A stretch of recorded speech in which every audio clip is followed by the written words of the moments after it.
from 2014. Where is God with Flight MH17? Trust those who seek the truth, but doubt those that say they have found it. André Paul Guillaume Gide coined that thought. Oscar Wilde thought he had brought André to discover he was gay, but he had sought him out knowing it already.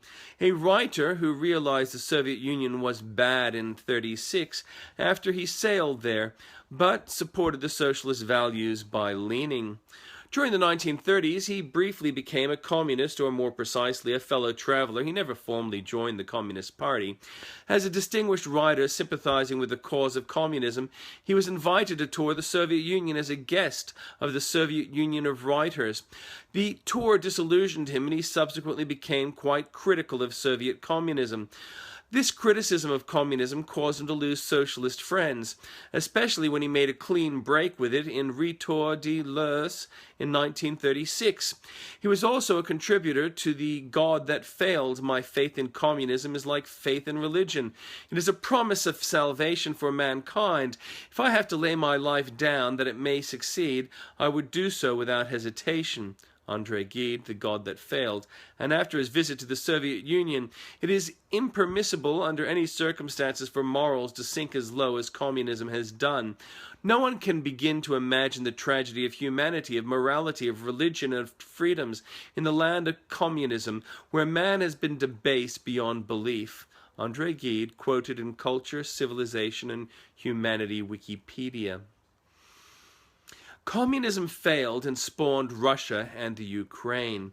In the wake of the tragedy from the terrorist strike on Malaysian flight MH17, it is natural for the grieving to ask, where is God? They seek God, and so presumably they can be trusted. It is easy to point to where God wasn't. God was not in the minds of those who shot the missile which downed the jet.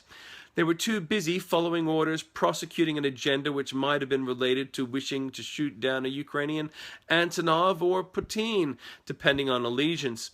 God was not on the mind of a panic-stricken Biden who belatedly offered prayer after blaming Russia. God was also not with the joking Obama, who lightly accepted U.S. casualties. Two leaders of the U.S. community who did not turn to God, probably thinking instead that they knew the answers. Those who fired the missiles knew what they were doing, and later knew what they had done. And in a monitored telephone conversation, Russian soldiers apparently knew their mistake. Ukraine government knew who to blame. They had not sought the truth. Clearly, Mr. Abbott knew what he was talking about when he sought answers for questions regarding whomever was responsible. Those on the plane hadn't suffered. It was quick. They sought an end to their journey, and they rest in his arms. Faith is important. God is real, not real like Gaia, whom Anglicans seem to worship in place of that biblical being, but real in his reach and power. Some get confused by words. They have heard of infinite, omnipotent, and omniscient. It throws them because there is no such creature. How can God be everywhere and not with those firing missiles? If he wasn't with those firing missiles, he wasn't everywhere, and then there is no God, goes the reasoning. But the reasoning is faulty, and those three words meaningless. God is the beginning and the end. He knows the heart of those victims, and he knows the intent of the aggressors. There is a point to our lives, and a beginning, a middle, and an end. Grieve for the loss of life, rage against the loss of those taken too soon. But God is there, and because of it, devotion to him is not lost, but affirmed. Blood cries out, not for revenge, for justice. Obama apparently did a deal with Russia over Crimea. This tragedy is a result of that. Trust those who seek the truth. In history, one sees the result every day of Julius Caesar's campaign in Gaul. But on this day in 390 BC, a tribe of Gaul beat a Roman army and sacked Rome. It would be some 900 years before they would do so again. Rome had been weakened from her recent triumph over Etruria. She had sent 3 diplomats at the request of a besieged North Italian city, but one of the diplomats broke truce and the Gauls extracted a terrible price in return. On 362 AD, a city 1,000-strong Roman force went to fight Persians, having grown over 9 months. The war was fought over 700 years, starting in 92 BC and finishing with Islamic Arabs crushing the war-weary and weak Sassanid Empire. In 1290, King Edward I of England expelled all the Jews. In 1389, England and France agreed to a 13-year truce in the 100-Year War. It is doubtful England could have mounted any assaults. She was falling into disarray for the Wars of the Roses.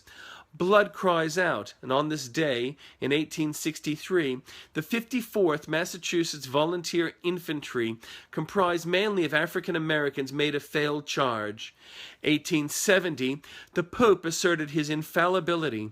In 1925, Hitler published his personal struggle with reality. In 1942, Germany flew the first jet aircraft. 1968, Intel was founded.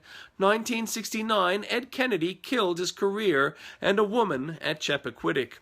1976, a perfect 10 was scored by Nadia Comaneci. 1982, 268 communist peasants killed by nationalist government in Guatemala. 1994 and 2012, Jews were targeted at 2 separate massacres.